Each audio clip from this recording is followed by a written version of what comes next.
la parole de Jésus.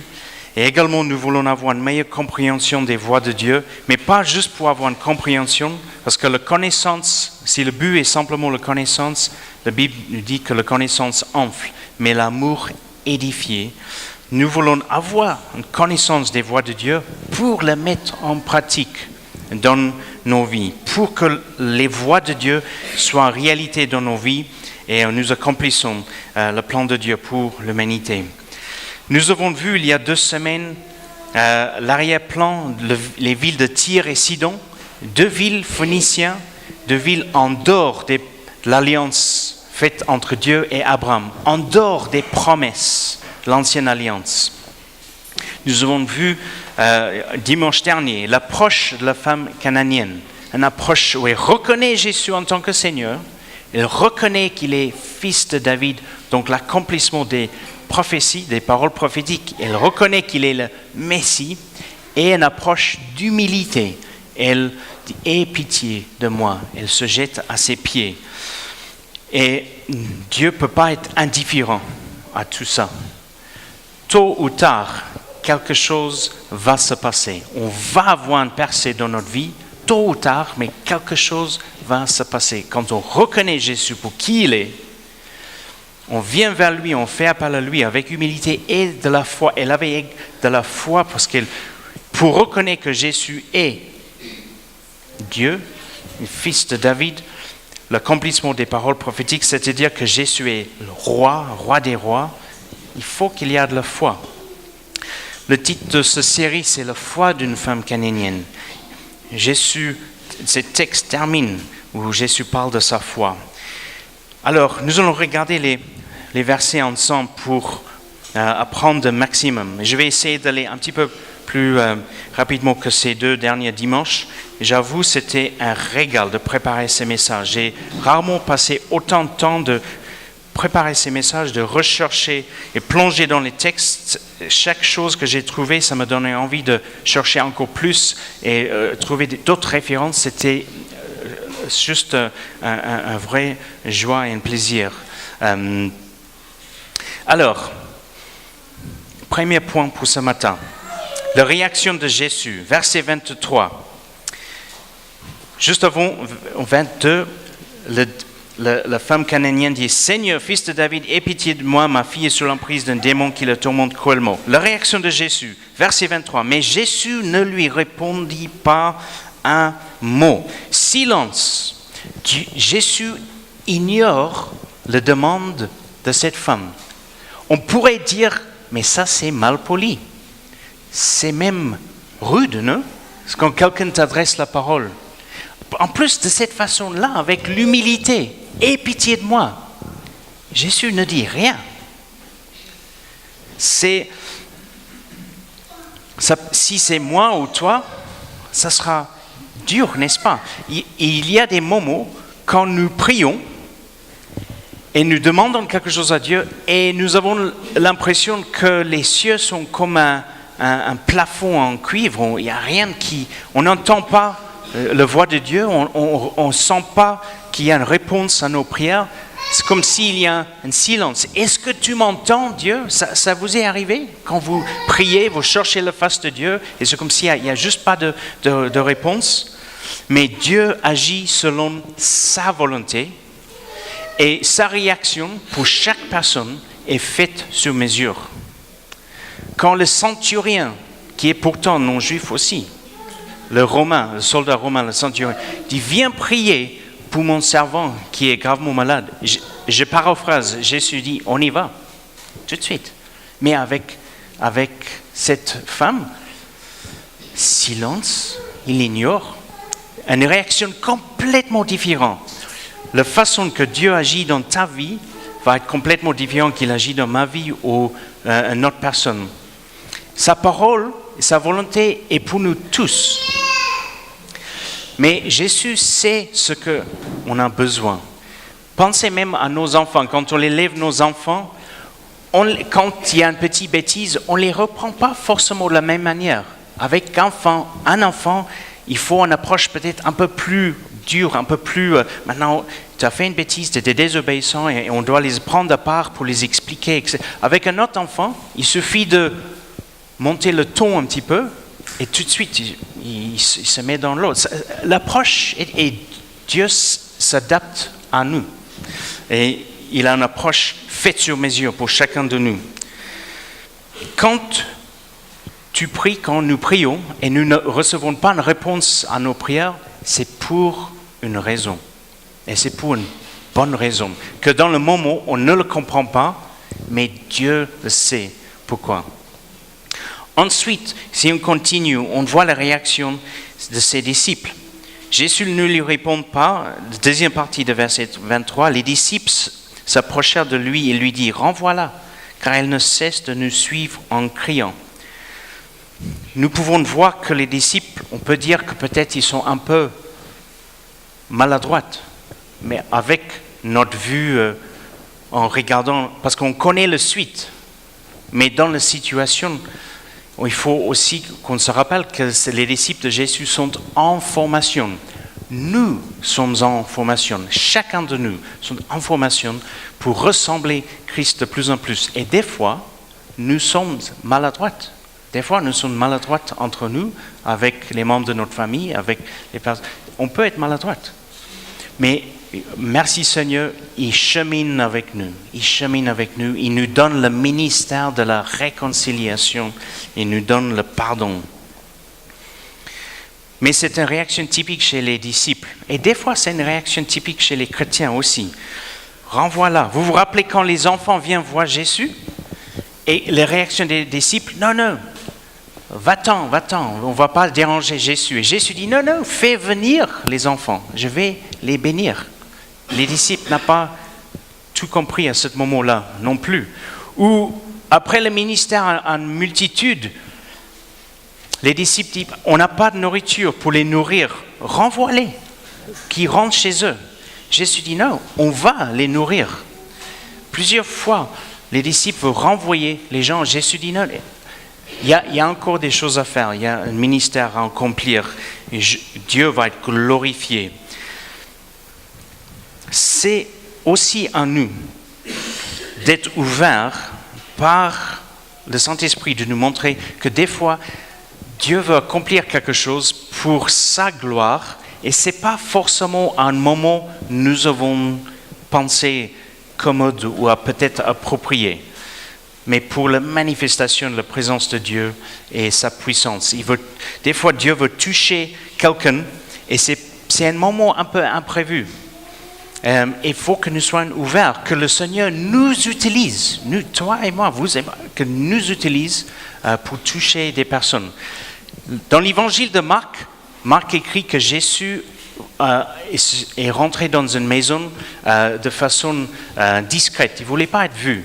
Cette femme cananéenne, la femme syrophénicienne, elle vient la chercher et dans un sens, ce n'était pas prévu.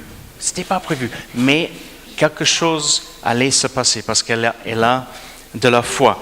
Des fois, Dieu veut nous utiliser et on peut dire, est-ce que c'est le bon moment? Un peu comme les disciples, on ne dit pas forcément rentre chez toi, mais des fois on peut rater un moment. Exemple, quelqu'un, un voisin vient frapper à la porte et pour te demander quelque chose comme ça, ce n'était pas prévu, et tu invites ton voisin de rentrer, vous parlez, votre voisin vous raconte que leur enfant est malade.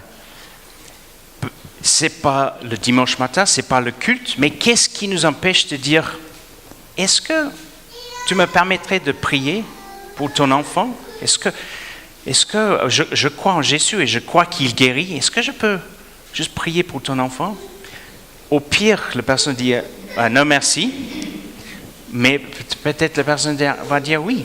Et il y a quelque chose qui peut se passer, que nous soyons ouverts à ces moments.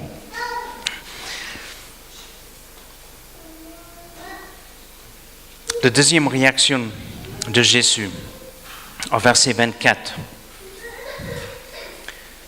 Jésus répond, à ce qu'il répond, ma mission se limite aux brebis perdues du peuple d'Israël. Est-ce que Sylvie, il y a une crèche dans la garderie, on peut mettre le micro. Hein? OK, mais on peut mettre le haut-parleur comme ça, vous pouvez rester avec votre enfant et vous pouvez l'entendre. Comme ça, vous pouvez profiter du culte. Merci Sylvie. Au verset 24. Ce à quoi il répondit, ma mission se limite aux brebis perdues du peuple d'Israël. Là, on a un refus sec de Jésus. C'est même une réponse un peu froide. C'est une réponse un peu théologique, un peu dit, ma mission est pour les brebis perdues d'Israël. On peut traduire cette réponse en autres termes. Si on devait traduire la réponse de Jésus, on pouvait le traduire comme ça. Tu ne satisfais pas les critères pour que je vienne à ton secours. Ou on peut le traduire comme ça. Tu n'es pas juif. Donc tu es exclu de l'aide de Dieu à cause de ta nationalité, à cause de tes origines. Si c'était moi, je serais très offensé. Il y a quelque chose qui... Quoi? Parce que je suis sud-africain, tu ne veux pas délivrer mon enfant? On peut...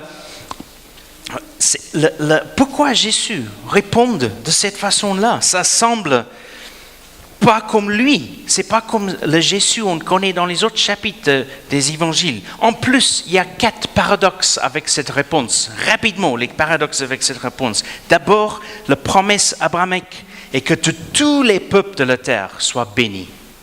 Tous les peuples, toutes les nations. Genèse 12, Genèse 18, à travers lui, toutes les nations de la terre seront bénies. Deuxième paradoxe, il y avait déjà l'exemplaire d'autres personnes non juives qui ont obtenu la grâce de Dieu, qui ont obtenu faveur de Dieu. On pense à Rahab, Josué chapitre 2, aussi une femme cananéenne, habitant la ville de Jéricho, une prostituée. Mais elle avait la foi, elle a hébergé les 2 espions, elle et ses familles, sauvées. L'été dernier, j'ai fait une série sur le livre de Ruth, Ruth, une femme non juive, moabite, qui grâce à sa foi va bénéficier des promesses de l'alliance abrahamique et qui est citée dans Matthieu chapitre 1, verset 5. Elle est dans la généalogie de Jésus, elle est la grand-mère du roi David. Naaman, 2 Rois chapitre 5, le chef des armées syriens qui est lèpre et qui est guéri. Il est non juif non plus. Troisième paradoxe est le cas de Ninive, la ville de Ninive. Leur péché les mettait un peu dans la même catégorie de Sodome et Gomorrhe. Dieu a vu le péché, il allait détruire la ville. Mais il leur donne une dernière chance. Il envoie Jonah pour prêcher dans la ville. Et la ville se repentit devant Dieu et ils obtiennent miséricorde, grâce de Dieu, une ville non juive. Quatrième paradoxe. Prophétiquement, la réponse de Jésus ne semble pas tout à fait cohérente. Sur le plan prophétique, Ésaïe a dit en Ésaïe 56, parce que c'est Dieu qui lui a dit, c'est par le Saint-Esprit qu'il écrit, Ésaïe 56, versets 6 et 7, « Et les étrangers qui s'attacheront à l'Éternel pour le servir, pour aimer le nom de l'Éternel, pour être ses serviteurs, tous ceux qui garderont le sabbat pour ne point le profaner, qui persévéreront dans mon alliance, je les amènerai sur ma montagne sainte. » Et ensuite, il dit, « Car ma maison sera appelée une maison de prière pour tous les peuples. » Ou dans d'autres traductions, pour toutes les nations. La réponse de Jésus semble un peu dure, vu ce contexte-là. Est-ce que Jésus est en contradiction avec lui-même? Évidemment pas. Évidemment pas. Il faut que son ministère commence en Israël. Il faut que son ministère commence dans cette région. Parce que de là, de Jérusalem, ça va exploser. L'évangile va être prêché partout dans le monde entier. Il faut que ça commence à Jérusalem et en Judée et dans cette région de Palestine pour l'accomplissement des paroles prophétiques. Mais il y a une raison pourquoi Jésus parle à cette femme de cette façon. Parce qu'il est en train de tester la foi de cette femme. Ou plutôt, il y a l'autre possibilité, c'est que Jésus savait la foi qu'elle avait, il savait qu'elle avait une grande foi, et en mettant ces obstacles un peu, avec ces sortes de barrières pour que sa fille ait la délivrance, il fait sortir sa foi, ou dans d'autres termes, il fait révéler la foi qu'elle a. Parce que si elle avait dit tout de suite que ce soit ainsi, ta fille sera guérie tout de suite, ça s'arrêtera là. Sa foi ne sera pas révélée comme c'est révélé dans ces textes-là. Parce qu'elle n'obtient pas les réponses qu'elle cherche tout de suite, ça fait sortir, ça fait révéler sa foi à elle-même, à ses disciples et pour toute l'humanité, parce que ces paroles sont dans la parole de Dieu pour l'éternité.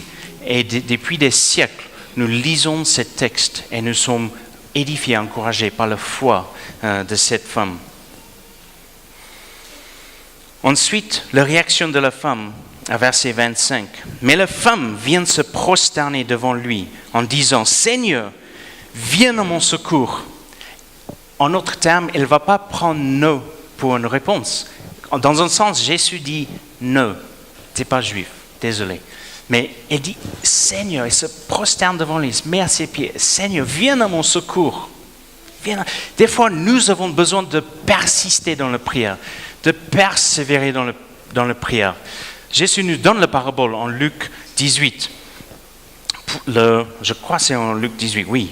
La parabole de la veuve qui habite dans une ville où le juge ou le magistrat est corrompu, ou qui n'a aucun regard pour Dieu, qui est indifférent de ce que les gens pensent de lui. Mais la veuve continue à demander justice. Et finalement, il ne veut plus être embêté par cette femme. Il dit, OK, je vais lui donner justice. Et Dieu lui dit de persévérer dans la prière, persévérer. En plus, notre Dieu est juste. Là, nous pouvons croire que là, quand même, il faut que Jésus agisse. Qu'il l'avait ignoré, c'était un peu dur, OK. Ce que les disciples veulent renvoyer, OK. Après qu'il donne une réponse qui est un peu sèche ou un peu froide, waouh, c'est déjà dur.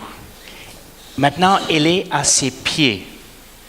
On dit, aie pitié de moi, viens à mon secours. Là quand même, à ce moment-là, que Jésus ait miséricorde pour cette femme, elle répond à sa foi. Mais regardez la réponse de Jésus, verset 26. Il lui répondit, « Il ne serait pas juste de prendre le pain des enfants de la maison pour le jeter aux petits chiens. » « C'est vrai, Seigneur, reprit-elle, et pourtant les petits chiens mangent les miettes qui tombent de la table de leur maître. » La réponse de Jésus est dure, parce que Jésus fait allusion au fait que ceux qui sont à la table, les conviés ou la famille qui mange à la table, sont les enfants d'Abraham, Israël, les enfants qui sont en alliance avec Dieu. Et ceux qui sont en dehors de cette alliance sont comme des chiens sur la table. C'est un chien. C'est dur. Mais vous savez quoi, mes amis? L'évangile est une offense. La Bible nous dit que l'évangile est une source d'offense pour beaucoup de personnes. Pas pour tous, mais pour beaucoup de personnes. 1 Pierre 2, verset 8, en parlant de Jésus et l'évangile, c'est une pierre d'achoppement et un rocher de scandale. À la base, nous savons que nous ne sommes pas bonnes. Nous sommes nés avec le péché original et nous avons besoin d'un sauveur. Nous avons besoin d'être pardonnés nos péchés. Et comme nous ne sommes pas parfaitement justes, on ne peut pas se auto-justifier. Et on ne peut pas compenser pour nos iniquités, nos péchés, nos fautes en faisant les bonnes actions non plus, les œuvres Il faut placer notre foi en Christ et l'œuvre qu'il accomplit pour nous sur la croix. Et cette notion-là, quand quelqu'un me dit, ou quelqu'un nous dit, ou quelqu'un dit, tu es un pécheur, tu as besoin de se repentir de tes péchés et placer ta confiance en Jésus. Sinon, il y aura un jour de jugement et tu rendras compte à Dieu pour tes péchés. Tandis que Jésus a déjà payé le prix pour tes péchés il y a 2000 ans sur une croix. Alors, placez votre foi en lui. Ce message-là peut être une offense pour beaucoup de personnes. Et l'homme, dans le 21e siècle, pas tous les hommes, mais il y a un esprit en Occident, le 21e siècle. Et des fois, j'entends les philosophes non-croyants, parce qu'il y a beaucoup, contrairement à ce qu'on peut penser, il y a beaucoup de philosophes chrétiens qui écrivent des choses vraiment géniales. Mais des fois, on entend l'homme qui pointe le doigt à Dieu et dit, en fait, c'est toi qui es mauvais. Moi, je suis bon. Les philosophes qui disent, l'humanité a créé Dieu dans son imaginaire, a créé Dieu auprès de notre image. La Bible dit, c'est Dieu qui nous a créés dans son image pour lui ressembler. On est créé dans la ressemblance de Dieu pour qu'on puisse être en communion, en relation avec lui. On n'est pas dans les animaux, par exemple, le reste de la création, on n'est pas en ressemblance avec lui. C'est pour ça Adam ne pouvait pas trouver quelqu'un avec qui il pouvait partager sa vie, même si les chiens sont très affectueux. Nous avons un Golden Retriever à la maison, je découvre, c'est une race de chien très affectueux. On ne peut pas avoir une conversation. Il n'y a pas, ça va. Nous sommes créés dans l'image de Dieu, dans sa ressemblance, pour être ses enfants, pour être l'épouse de Christ, une épouse appropriée. Une épouse où il y a, ça peut marcher, on peut parler, on peut communiquer, on peut adorer. On est créé dans l'image de Dieu. Et c'est l'homme, c'est à nous d'avoir une approche d'humilité devant Dieu. Des fois, il y a même les théologiens qui, à travers les textes de l'Écriture, sont offensés et ils critiquent Dieu parce qu'il y a des textes qui offusquent ou bousculent leur sensibilité. Mais c'est à nous, à travers les textes, dit non Seigneur, toi tu as raison, c'est toi Dieu. Moi je fais partie de la création. Et s'il y a des choses où nous ne comprenons pas dans les textes, aide-moi, Saint-Esprit, par ton esprit, ouvre-moi les Écritures, que je puisse mieux comprendre tes voies et ta volonté. Juste rapidement, tournez avec moi en Ésaïe, chapitre 40. Ésaïe, chapitre 40.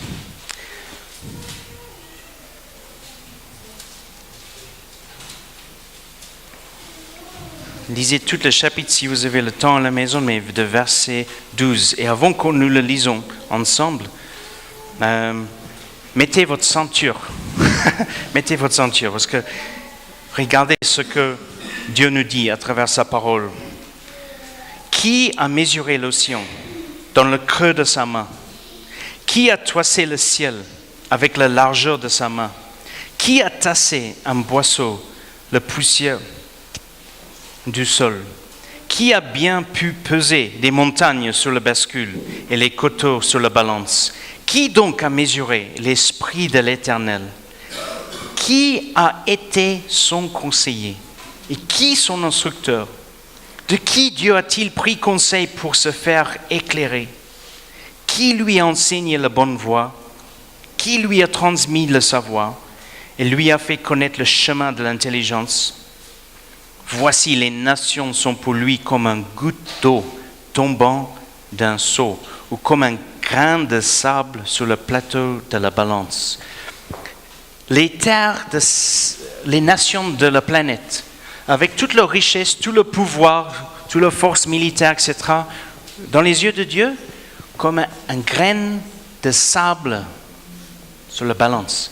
Et l'homme veut lever le doigt à Dieu, mettre en question Dieu, parce que ça ne nous arrange pas. Non, Seigneur, même quand on a des réponses difficiles à comprendre, même quand il y a des choses qui nous passent dans notre vie que nous ne comprenons pas, même quand on n'est pas d'accord avec ce qui se passe dans notre vie, on dit, Seigneur, je te fais confiance. Si les nations sont comme un grain de sable sur la balance, tout pouvoir est en toi. Et c'est Dieu qui est tellement puissant et énorme et majestueux. Il nous a créés pour son plaisir, pour déverser son amour dans nos cœurs.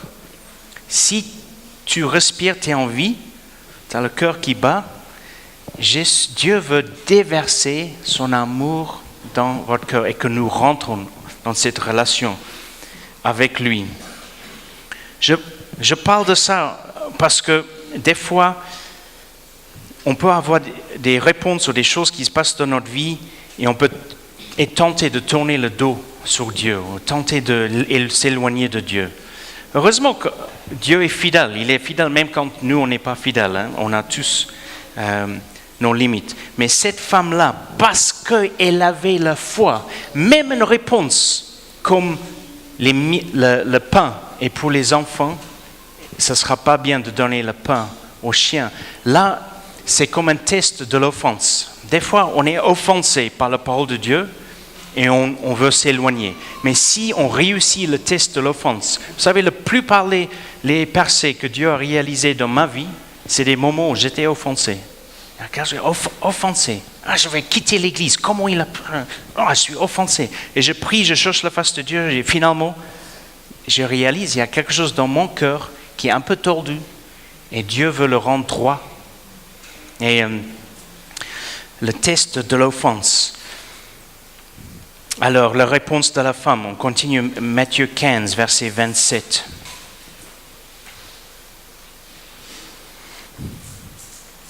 C'est vrai, Seigneur, reprit-elle. Elle confirme. Parce qu'elle a une juste image de soi. Quand nous rentrons dans la présence de Dieu avec l'orgueil, je suis qui je suis, ça ne va pas marcher. C'est lui, le Créateur. C'est vrai, Seigneur, reprit-elle. Et pourtant, les petits chiens mangent les miettes qui tombent de la table de leur maître. Là, on voit, cette femme est quand même, il y a de la niaque dans son cœur. Elle est un peu osée, hein. Mais il y a du courage, il y a la persévérance, elle persiste. Elle va obtenir ce qu'elle a demandé grâce à ça. Mais pourquoi elle persiste? Pourquoi elle persiste quand même? Pourquoi elle va quand même proposer cet contre-argument à Jésus? Parce qu'au fond de son cœur, elle croit que Jésus et Jésus seulement peut guérir son enfant. Que la délivrance que son enfant a tellement besoin va venir de nulle part ailleurs, sauf de Jésus, parce qu'il est Seigneur, il est le Fils de David. Et parce qu'elle a cette foi, elle va persister. C'est pour ça il faut que nous persévérons dans la prière. Parce que nous savons que seulement auprès de Jésus, on va recevoir ce que nous avons besoin.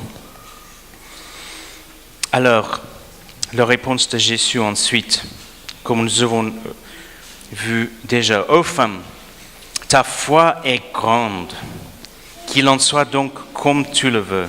Et sur l'heure, sa fille fut guérie. Cette femme a reconnu Jésus en tant que Seigneur, elle a reconnu son autorité, elle a reconnu qu'il est le fils de David, le Messie, l'accomplissement des prophéties. Elle avait une approche d'humilité, aie pitié de moi, elle se jeta à ses pieds, se prosternait devant lui. Il y a une persistance, une persévérance, un courage, malgré les paroles qui auraient pu offenser, qui auraient pu peut-être blesser, mais elle voulait la délivrance de sa fille. Qu'est-ce que tu veux dans ta vie? Qu'est-ce que vous voulez dans ta vie? Quelle est la percée dans votre vie que vous avez besoin? Mon encouragement à vous ce matin, c'est persévérer dans la prière, persévérer dans la présence de Dieu, persévérer dans sa parole, persévérer dans votre, un peu comme dans notre lutte, un peu comme Jacob qui dit à Dieu, je ne vais pas te lâcher jusqu'à ce que tu me touches. Et elle l'a obtenu. On peut dire, et ça c'est ma conclusion, on pourrait dire que Jésus était quand même très dur avec elle. Et est-ce que Jésus était un petit peu en contradiction avec lui-même? Pas du tout. Vous savez, ma conviction, et là je le dis avec beaucoup d'humilité parce que ce n'est pas écrit. Donc je le soumets au Saint-Esprit dans un sens, mais je peux avoir tort, d'accord? Donc je l'ai dit vraiment avec humilité. Mais ma conviction, c'est que quand Jésus est allé dans la région de Tyr et Sidon, c'était pour elle. Il a laissé les multitudes en Israël pour avoir cette rencontre avec elle. Il savait qu'elle avait besoin d'une délivrance, pour sa fille avait besoin de délivrance. Elle savait que son cœur était rempli de foi. Jésus savait que ses disciples étaient en formation. Il voulait les préparer aussi pour leur ministère futur d'annoncer l'évangile aux non-juifs. Et ça allait être une excellente leçon pour ses disciples, la foi d'une femme non-juive. Matthieu 28, Jésus dit à ses disciples, allez faire des disciples de toutes les nations. Excellente préparation pour ses disciples. Mais que Jésus, par miséricorde pour elle, par amour pour elle, a fait des déplacements. Il a laissé Jésus dit, je laisse les 99 pour le brebis qui est égaré. Il laisse les foules qui sont dans la promesse abrahamique ou l'alliance abrahamique pour avoir cette rencontre avec elle. Et aujourd'hui, on a ces textes qui nous inspirent dans le monde entier, la foi de la femme cananéenne. Amen. Est-ce qu'on peut se lever, juste prier ensemble?